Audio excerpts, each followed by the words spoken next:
जय श्री हरि विष्णु, जय मां लक्ष्मी। दोस्तों, साल 2024 में 7 जनवरी के दिन इस साल की सबसे पहली और सबसे बड़ी एकादशी सफला एकादशी पड़ने जा रही है। और इस दिन हल्दी के डब्बे में चुपके से ढाल दे। आज ही यह एक चीज माता लक्ष्मी जी के आशीर्वाद से आपके जीवन में होगी, धन की वर्षा और बन जाएंगे आप धनवान। दोस्तों, साल 2024 की सबसे पहली एकादशी अपने आप में बेहद ही खास होने वाली है, क्योंकि इस एकादशी के दिन 3 सबसे बड़े योगों का निर्माण हो रहा है, जो कि है गजकेसरी योग, धनलक्ष्मी योग और कुबेर योग। जिस वजह से इस दिन किए गए सभी उपाय और पूजा पाठ करने से आपकी सभी मनोकामना पूरी होती है। दोस्तों, इस दिन आपकी सभी मनोकामनाएं को पूर्ण करने का आज हम आपको सबसे आसान और सरल तरीका बताने वाले हैं, जिसको आपको इस खास फल देने वाली एकादशी के दिन जरूर करना है। तो आइए दोस्तों, जानते हैं कौन सा है वह उपाय जो कि इतना आसान और शक्तिशाली है। आज हम आपको बताने जा रहे हैं। दोस्तों, इस उपाय में केवल आपको हल्दी के डिब्बे में वह गुप्त चीज छुपानी है, जिसके बारे में तंत्र शास्त्र में लिखा हुआ है। और वह गुप्त चीज जैसे ही हल्दी के ढब में आप छुपाते हैं या रखते हैं, मान के चलिए, न केवल आपको अपने जन्म जन्मांतर की गरीबी, परेशानी, कष्ट और समस्याओं से मुक्ति मिल जाएगी, बल्कि आपके जीवन में आपको सुख, समृद्धि, धन, दौलत, ऐश्वर्य की प्राप्ति होगी। इससे पहले दोस्तों, अगर आप भी अपने जीवन में श्री हरि विष्णु और मां लक्ष्मी की कृपा पाना चाहते हैं, तो इस वीडियो को लाइक करके चैनल को जरूर सब्सक्राइब कर लें और कमेंट में जय श्री हरि विष्णु, जय मां लक्ष्मी लिख के अपनी हाजिरी जरूर लगाए। दोस्तों, हर वर्ष पौष माह के कृष्ण पक्ष की एकादशी तिथि को सफला एकादशी मनाई जाती है, और इस वर्ष 7 जनवरी को सफला एकादशी है। दोस्तों, हर किसी के किचन में हल्दी का डब्बा जरूर होता है, और आप जरूर हल्दी का पाउडर को डब्बे में स्टोर करते होंगे, तो चाहे वह कांच का हो या फिर प्लास्टिक का हो। यहाँ पर प्लास्टिक में भी आप रख सकते हैं, कोई दिक्कत नहीं है। अब उसमें आप रखते हैं तो हल्दी जो होती है वह आपकी कुंडली के बृहस्पति ग्रह को मजबूत करती है। बृहस्पति ग्रह का मतलब है संतान सुख, वैवाहिक सुख, धन, ज्ञान, विदेश यात्रा, विदेश से धन लाभ, और कई प्रकार के कुंडली में जो दोष होते हैं उनको खत्म कर देते हैं बृहस्पति जी, और वह स्वयं मजबूत हो जाते हैं हल्दी के उपाय करने से। हल्दी की गांठ अगर आप पूजा स्थान पर रखते हैं, पूजा करते समय नियमित रूप से, और अगर आपका गुरु कमजोर है तो आप हल्दी की गांठ धारण कर सकते हैं। गांठ यानी कि साबूत। हल्दी की गांठ भगवान श्री कृष्ण ने स्वयं अपनी कृपा बरसाते हैं। ऐसे में अगर आपका विवाह नहीं हो पा रहा, वैवाहिक जीवन में समस्या है, या करियर में आपको सरलता से सफलता नहीं मिल पा रही, तब एक चुटकी हल्दी डालकर नियमित रूप से पानी में डालकर नहाए तो बहुत ही शुभ माना जाता है। वैसे तो लोग हल्दी का पेड़ भी लगाते। अपने घर में सुख सुविधा को बढ़ाने के लिए कच्ची हल्दी के बहुत ज्यादा फायदे होते हैं। हल्दी का अगर तिलक नियमित रूप से लगाकर घर से बाहर निकले तो मान सम्मान बढ़ता है। हल्दी का तिलक यानी कि जैसे आप नहाते हैं, नहाने के बाद थोड़ी सी हल्दी श्री हरि के चरणों में, भगवान विष्णु जी के चरणों में आप लगा दें। फिर उसी हल्दी को अपने माथे पर, कंठ पर या फिर कलाई पर तिलक लगा ले, और आपको इससे मान सम्मान की प्राप्ति, हर जगह से लाभ होता है। भगवान विजी की और माता लक्ष्मी की कृपा बरसती है। चारों दिशाओं से आपको यश की प्राप्ति होती है। तो आज हम बात करेंगे आपके किचन में हल्दी के डब्बे में क्या डाल दें। देखिए, वास्तु की दृष्टि से हल्दी बहुत महत्वपूर्ण है। अगर घर की नकारात्मक ऊर्जा को आप यानी कि समाप्त करना चाहते हैं, उनसे बचना चाहते हैं, तब घर के बाउंड्री वॉल पर अगर हल्दी की रेखा बना दी जाए तो घर में नकारात्मक ऊर्जा प्रवेश नहीं कर पाती, हर कोई स्वस्थ रहता है। अब मान लेते हैं कि आप फ्लैट में रहते, आप बाउंड्री वॉल में यानी कि हल्दी की रेखा नहीं खींच सकते।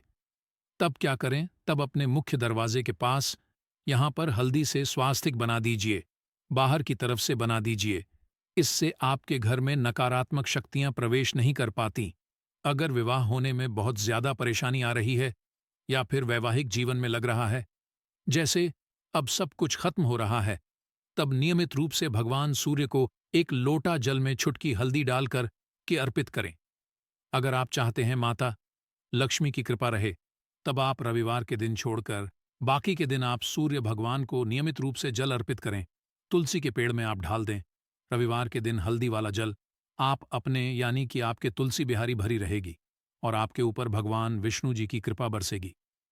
दोस्तों, माता लक्ष्मी जी इससे प्रसन्न हो जाती हैं अगर मान लीजिए बहुत प्रयास करते हैं। लेकिन माता लक्ष्मी जी की जैसे कि आपको लगता है कि उनकी कृपा आपके ऊपर नहीं बरस रही है, तब आप क्या करेंगे? तब ऐसे में आप एक प्रयोग करें, लगातार कुछ दिनों तक करें। बहुत लाभ होगा आपको। आपके आसपास यानी कि आम का पत्ता है तो एक पत्ता ले, और अब इस आम के पत्ते को आप लेकर पानी में एक चुटकी हल्दी ढालक इस आम के पत्ते से पूरे घर में थोड़ा थोड़ा छिड़काव कर दें। अब अगर आम के पत्ते नहीं हैं तो आप अशोक के पत्ते ले सकते हैं, या फिर फूल की पंखुड़ियां भी ले सकते हैं, या फिर अपनी उंगली के सहारे, सबसे छोटी वाली उंगली के सहारे भी आप छिड़काव कर सकते हैं। तो इससे क्या होगा कि आपके घर में नकारात्मक ऊर्जा दूर होंगी। हल्दी की सुगंध नकारात्मक ऊर्जा को भगा देता है, और दूसरा घर में खुशियां आती है, धन बढ़ता है। तो ये छोटा सा प्रयोग है, लेकिन इसके फायदे आपको बहुत जल्द मिलेंगे।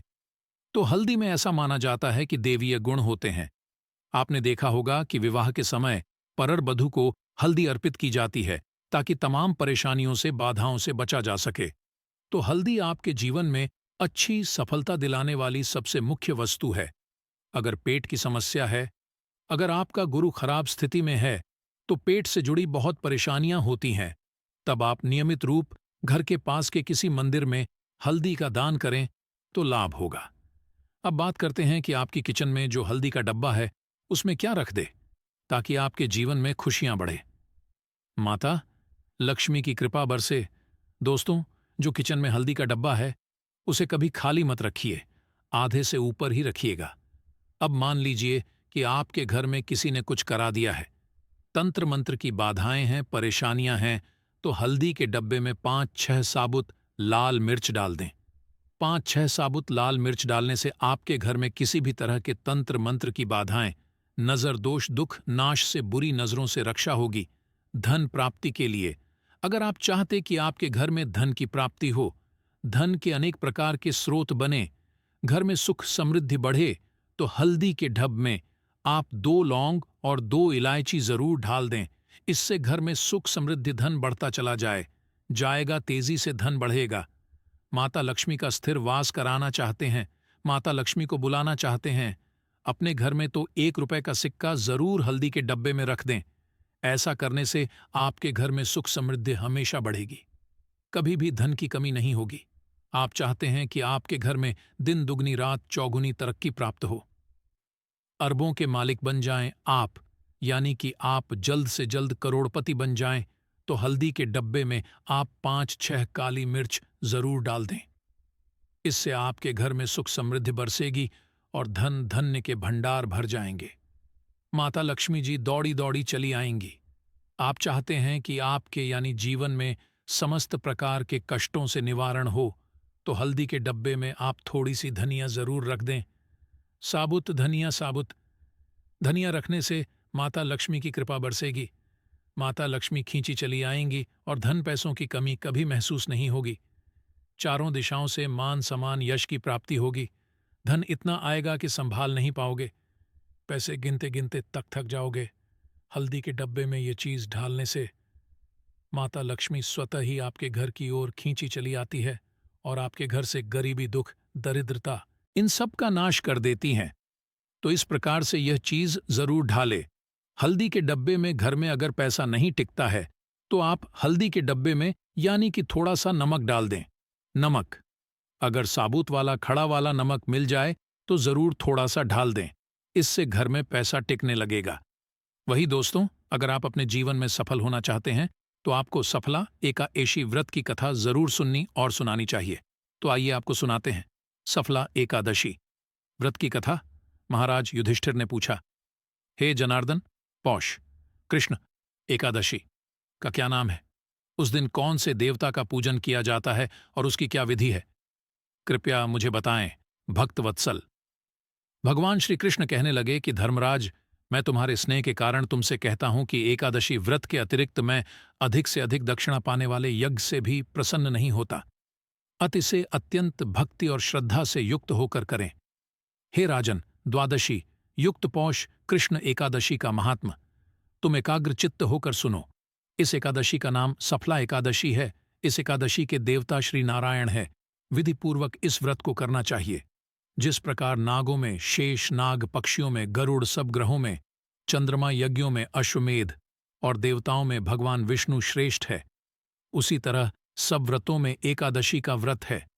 जो मनुष्य सदैव एकादशी का व्रत करते हैं वे मुझे परम प्रिय हैं। अब इस व्रत की विधि कहता हूं। मेरी पूजा के लिए ऋतु के अनुकूल फल, नारियल, नींबू, नैवेद्य आदि 16 वस्तुओं का संग्रह करें। इस सामग्री से मेरी पूजा करने के बाद रात्रि जागरण करें। इस एकादशी के व्रत के समान यज्ञ, तीर्थ, दान, तप तथा और कोई दूसरा व्रत नहीं है। 500 वर्ष तप करने से जो फल मिलता है उससे भी अधिक सफला एकादशी का व्रत करने से मिलता है। हे राजन, अब आप इस एकादशी की कथा सुनिए। चंपावती नगरी में एक महिष्मान नाम का राजा राज्य करता था। उसके 4 पुत्र थे। उन सब में लुंक नाम वाला बड़ा राजपुत्र महापाप था। वह पापी सदा परस्त्री और वेश्यागमन तथा दूसरे बुरे कामों में अपने पिता का धन नष्ट किया करता था। सदैव ही देवता, ब्राह्मण व वैष्णव की निंदा किया करता था। जब राजा को अपने बड़े पुत्र के ऐसे कुकर्म का पता चला तो उन्होंने उसे अपने राज्य से निकाल दिया। तब वह विचारने लगा कि कहाँ जाऊं, क्या करूं। अंत में उसने चोरी करने का निश्चय किया। दिन में वह वन में रहता और रात्रि को अपने पिता की नगरी में चोरी करता तथा प्रजा को तंग करने और उन्हें मारने का कुकर्म करता। कुछ समय पश्चात सारी नगरी भयभीत हो गई। वह वन में रहकर पशु आदि को मारकर खाने लगा। नागरिक और राज्य के कर्मचारी उसे पकड़ लेते, किंतु राजा के भय से छोड़ देते। वन में एक अति प्राचीन विशाल पीपल का वृक्ष था। लोग उसकी भगवान के समान पूजा करते थे। उसी वृक्ष के नीचे वह महापाप लुंक रहा करता था। इस वन को लोग देवताओं की क्रीड़ा स्थली मानते थे। कुछ समय पश्चात पौष कृष्ण पक्ष की दशमी के दिन वह वस्त्रहीन होने के कारण शीत के चलते सारी रात्रि सो नहीं सका। उसके हाथ पैर अकड़ गए। सूर्योदय होते होते वह मूर्छित हो गया। दूसरे दिन एकादशी को मध्याह्न के समय सूर्य की गर्मी पाकर उसकी मूर्छा दूर हुई। गिरता पड़ता वह भोजन की तलाश में निकला। पशुओं को मारने में वह समर्थ नहीं था। अत पेड़ों के नीचे गिरे हुए फल उठाकर वापस उसी पीपल वृक्ष के नीचे आ गया।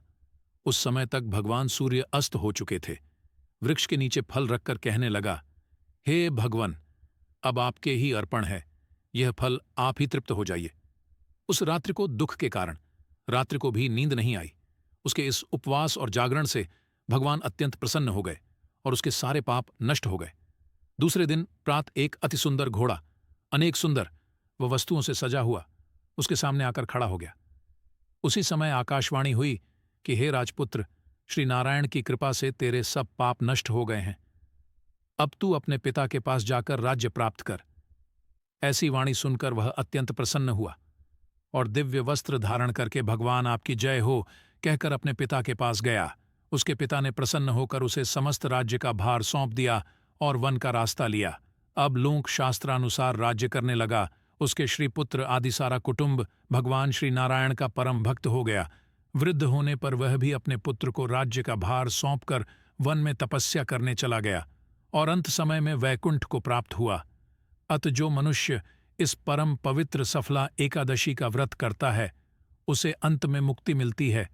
जो नहीं करते हुए पूंछ और सींगों वाल एकादशी के महात्म को पढ़ने से अथवा श्रवण करने से मनुष्य को अश्वमेध यज्ञ का फल मिलता है।